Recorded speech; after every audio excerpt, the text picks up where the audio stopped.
পুরাণ মতে অর্জুনের আরেক নাম পার্থ।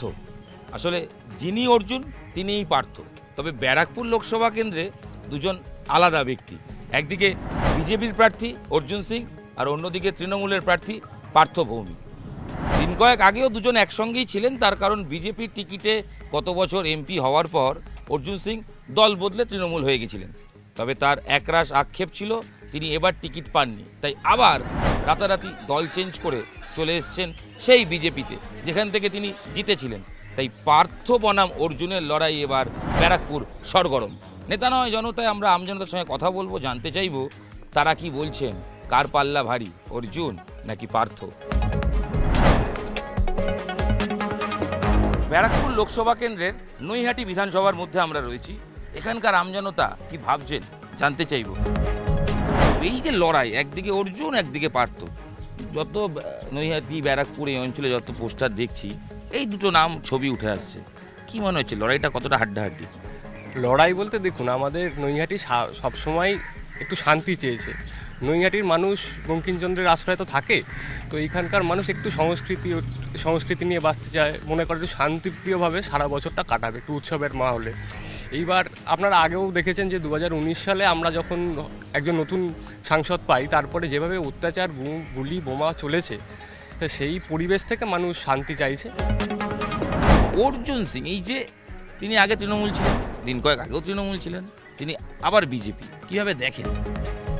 এই দল বদলটা আসলে মানুষের যে রাজনীতি করার ইচ্ছা থাকে, যে সাধারণ লোকেদের রাজনীতি করার ইচ্ছা বা রাজনৈতিক প্রবণতা, সেটার মধ্যে বিরূপ প্রভাব ফেলে।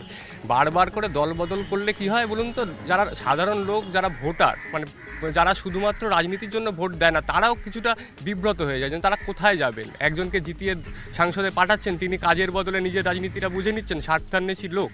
তো এই ক্ষেত্রে মানুষের বিরূপ প্রভাব চিরজীবন দলবদলুদের প্রতি থেকেছে, সেটা আগামী দিনেও মানুষ ভোট দিয়ে বুঝিয়ে দেবে হয়তো। 5 বছরে এমপি হিসেবে কবার দেখেছেন, আর কাজ কীরকম হয়েছে এই অঞ্চলগুলোতে? হ্যাঁ, দেখেছি বলতে টিভিতে দেখেছি অনেকবার, মানে সামনে থেকে দেখার সুযোগ হয়নি, টিভিতে অনেকবার দেখা হয়েছে। তার ফান্ডে টাকা খরচ হয়নি? না, আমি দেখতে পাইনি এখন অবধি, মানে কোথায় খরচা হয়েছে উনি বলেন, হয়তো এদিক ওদিক খরচা হয়েছে, জানি না, নিজের বাড়িতে হতে পারে ওনার। অর্জুন সিং যখন বিজেপিতে ছিলেন তখন ঝামেলা গণ্ডগোল শোনা যেত, যেই তিনি তৃণমূলে গেলেন এই ব্যারাকপুর জুড়ে এই ঝামেলা গণ্ডগোলটা অনেকটা কমে গেল। তো সেক্ষেত্রে কি বিরোধী ছিলেন বলেই ঝামেলা গণ্ডগোল হচ্ছিল? দেখুন, এটার উত্তর একমাত্র অর্জুন সিংই দিতে পারবেন সম্ভবত।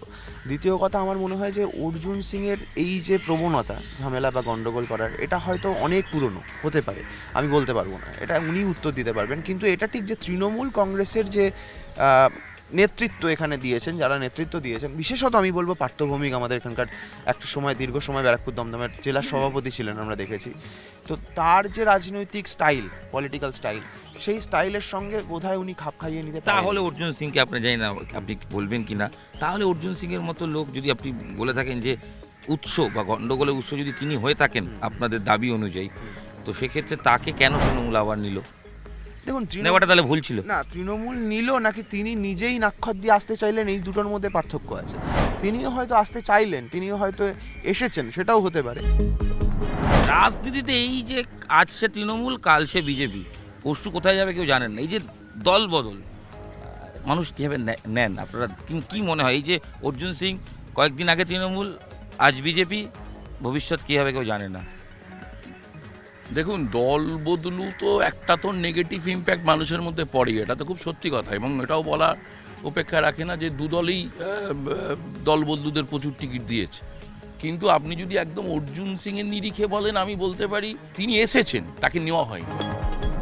ব্যারাকপুর লোকসভা কেন্দ্রে অবাঙালি ভোটারের সংখ্যা কিন্তু যথেষ্ট, এবং সে পার্সেন্টেজটা 30%-এর নিচে তো কোনোভাবেই নয়।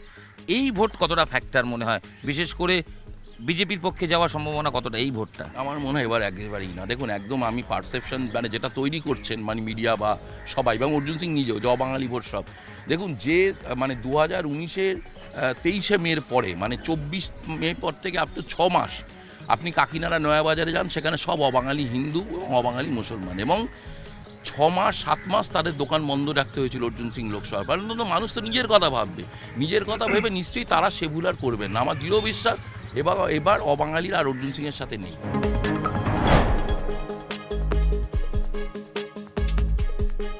ব্যারাকপুরে অর্জুন বনাম পার্থর ব্যক্তিগত লড়াই নাকি উন্নয়ন এখানে হাতিয়ার হবে আমজনতার কাছে, নাকি অনুন্নয়ন? যখন এবার ভোট দেবেন কি ইস্যু মাথায় রাখবেন? ইস্যু কিছু তো উন্নয়ন অনুন্নয়ন কি কি মাথায় রেখে দেবেন? দেখুন, মাননীয় মুখ্যমন্ত্রী মমতা বন্দ্যোপাধ্যায় আমাদের মহিলাদের জন্য যা করেছে, আমরা মহিলারা লক্ষ্মীর ভাণ্ডার পেয়ে খুব খুশি। আগে 500, গতকাল থেকে এপ্রিল মাস থেকে 1000 টাকা হচ্ছে। আমরা খুব খুশি, আমরা সব মহিলারা মিলে। আমরা মানে কি বলবো, মানে এত যে আমাদের মাননীয় মুখ্যমন্ত্রী আমাদের জন্য ভেবেছে, এটা আমাদের কাছে একটা মানে বড় পাওনা। তার জন্য আমরা মহিলারা মিলে, সবাই মিলে আমরা দিদিকেই ভোট দেব। তার জন্য উনি যাকে প্রার্থী করেছেন আমাদের ঘরের ছেলেই অবশ্যই। মানে আপনার কাছে পার্থ ভৌমিক ম্যাটার নয়, মুখ্যমন্ত্রী ম্যাটার, মানে পশ্চিমবঙ্গের উন্নয়ন প্রকল্পগুলো সরকারের, সেগুলোই আপনার কাছে মনে হচ্ছে ম্যাটার? দেখুন, প্রার্থী অবশ্যই আমাদের নো ডাউট ভালো, কারণ 2021-এ উনি যা কাজ করেছেন সেটা অবশ্যই আমাদের মাথায় আছে। আর অবশ্যই সর্বোপরি আমাদের মাননীয় মুখ্যমন্ত্রী। কিন্তু এটা তো দিদি ছাড়া- দেশের ভোট, এটা দেশের সরকার গঠন, সেখানে কি স্থানীয় উন্নয়ন ডেফিনেটলি খুব প্রয়োজন? লক্ষ্মী ভাণ্ডার, যুবশ্রী, কন্যাশ্রী, এইগুলোর প্রভাব আছে নাকি? নরেন্দ্র মোদীর যে গ্যারান্টি দিয়েছিলেন সেগুলো পেয়েছেন আপনারা? দেখুন, মোদি গ্যারান্টি বলে কিছু নেই বাংলায়। বাংলায় একমাত্র দিদি গ্যারান্টি, দিদি ছাড়া কিছু নেই বাংলায়। অর্জুন সিংকে কেমন লাগে দিদি? একটা বাহুবলী ক্যারেক্টার, বাহুবলী সিনেমাটা দেখেছেন? দেখুন, বাহুবলী এখন মানুষ কি চায়? মানুষ একটু ভালোবাসা চায়, মানুষ ভালোবাসা বিশ্বাসী। উনি তো আমাদের বিশ্বাসটাই ভেঙে ফেলেছেন। প্রথমে উনি বিজেপি করলেন, বিজেপি থেকে তৃণমূলে আসলেন, তৃণমূল থেকে আবার বিজেপি চলে গেলেন। ওনাকে মানুষের ভরসাটা করবে কোথায়? মানুষ তো ভরসা বিশ্বাসে ভোটটা দেয়, সেটাই তো উনি আগে ভেঙে ফেলেছেন। গ্যাসের দাম কমেছে, পেট্রোল ডিজেলের দামও কমেছে, জিনিসপত্রের বাজারের দাম কমছে বাড়ছে। কি মনে হচ্ছে ব্যারাকপুরে সেটা ইস্যু নাকি অর্জুন বনাম পার্থ এই লড়াইটাই ইস্যু? দেখুন, গ্যাসের দামটা বাড়লো কমলো এটা বড় কথা না, হয়তো এখন কমিয়েছে, এটার গ্যারান্টি কি আছে যে ভোটটা গেলেই তার 4 ডবল না করে দেয়? আর সবচেয়ে বড় কথা, আমরা দিন আনি দিন খাওয়া মানুষ। আমাদের সকাল হলে চিন্তা হয় যে বাড়ির মানুষটা যে বেরোচ্ছে সুস্থভাবে বাড়িতে ঢুকবে তো, যেটা আমরা 2019-এ দেখেছি। কেন? বাড়ির লোকে মানে ভয় বলছেন? একদম, আমরা যেখানে থাকি আমরা শান্তিটা চাই, শান্তির পরিবেশটা চাই, যে মানুষটা সকালবেলায় বেরোলো ঠিকঠাক যেন আবার বাড়িতে ঢোকে। আমরা 2019-এ আমরা এমন দেখেছি, সেটা ভাবলে হয়তো মনে হয় না কিছু পাই কি না পাই বড় কথা নয়, শান্তিটা থাকুক। মোদি গ্যারান্টি আর দিদির উন্নয়ন কে এগিয়ে? আমার তো মনে হয় দিদি। অর্জুন সিং তিনি বিজেপি ছিলেন, তৃণমূল হয়েছেন, আবার বিজেপি হয়েছেন। ভোটে এই যে দলবদল প্রভাব পড়ে? প্রভাব দেখেন, উনি কোথায় যাচ্ছে আছে এটা আমরা সবসময় হচ্ছে মমতা বন্দ্যোপাধ্যায়কে দেখে এসেছি। মমতা বন্দ্যোপাধ্যায় যার পেছনে আছে আমরা কিন্তু তাকেই দেখব। ভোট তো এসে গেল, ভোট দেবেন, এটা তো দেশের ভোট গঠন, কেন্দ্রীয় সরকার গঠন। তো দেশের কথা মাথায় রাখবেন, দেশের বিভিন্ন ইস্যু মাথায় রাখবেন নাকি স্থানীয় ইস্যুগুলো মাথায় রাখবেন? স্থানীয় ইস্যুগুলোই মনে রাখবো। কেন? কারণ হচ্ছে আমরা উন্নয়নটা দেখব।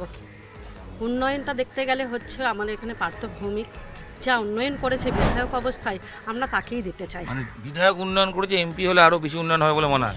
অবশ্যই মনে করি আমরা সেটাই, আর উনি করবে। কারণ ওনার মতো মানুষ হয় না। অর্জুন সিংকে চেনেন?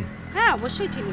হ্যাঁ, হ্যাঁ, বাহুবলী সিনেমা দেখেছেন? হ্যাঁ, অবশ্যই। কেমন লেগেছে সিনেমাটা? সিনেমার সঙ্গে তো ওনাকে গুলিয়ে ফেললে হবে না, কারণ উনি হচ্ছে উনি কি বাহুবলী? এখানে অনেকে বলেন। বাহুবলী তো মোটে আমার মনে হয় উনি পাল্টিবাজি।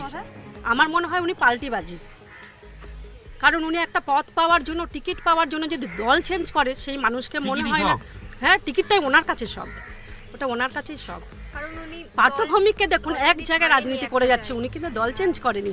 আর উনি কিন্তু দল চেঞ্জ করছে, আজ বিজেপি কাল তৃণমূল, আজ বিজেপি তৃণমূল। বিজেপির এমপি, তাহলে ওনার পদটাই, ওনার লোভটাই বেশি। আমি তো ওনাকে পাল্টিবাজিই বলবো। ওনারা বলছিলেন না কি বেশ, কি বলছিলেন কি বাহুবলী। আমার মনে হয় বাহুবলী থেকে ওনাকে বরঞ্চ ভাল্লারদেব বললে বেশি ভালো হয়, কারণ ভাল্লারদেব যেইভাবে অত্যাচার করেছে প্রজাদের উপর, উনি কিন্তু 2019-এ সেটাই করেছে। আমার মতে মনে হয় ভাল্লারদেব বললে বেশি ভালো। মহেশমতি মহেশমতি কি না সেটা বলতে পারবো না, কিন্তু উনি কিন্তু ভাল্লারদেব এটা কিন্তু বলতে তাহলে পারবো। বাহুবলীকে? বাহুবলী ওনার মধ্যে মনে হয় সবকিছুই আছে, ওনার মধ্যে অনেক কিছু আছে জানেন। পার্থভৌমিক বাবু? পার্থভৌমিক তো দেখেন, পার্থভৌমিক দেখেন নামের মধ্যেই আপনি কিন্তু আলাদা কিছু একদম স্নিগ্ধতা পাবেন।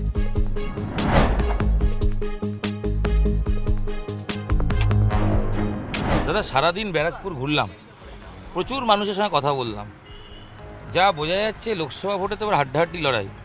আপনি তো টোটো চালান, আমজনতা কিনে যাতায়াত করেন, আপনিও আমজনতা, কি বুঝছেন বলুন তো? এটা খেলা হবে, খেলার সময় বোঝা যাবে। কঠিন ম্যাচ না সহজ ম্যাচ? না, এবারে ম্যাচ কঠিনই হবে, সহজ হবে না। কার পক্ষে? ধরে নিন দুপক্ষেই, কেন দুজনই তো শের, এবার দু শেরের মধ্যে লড়াই হলে যা হয়।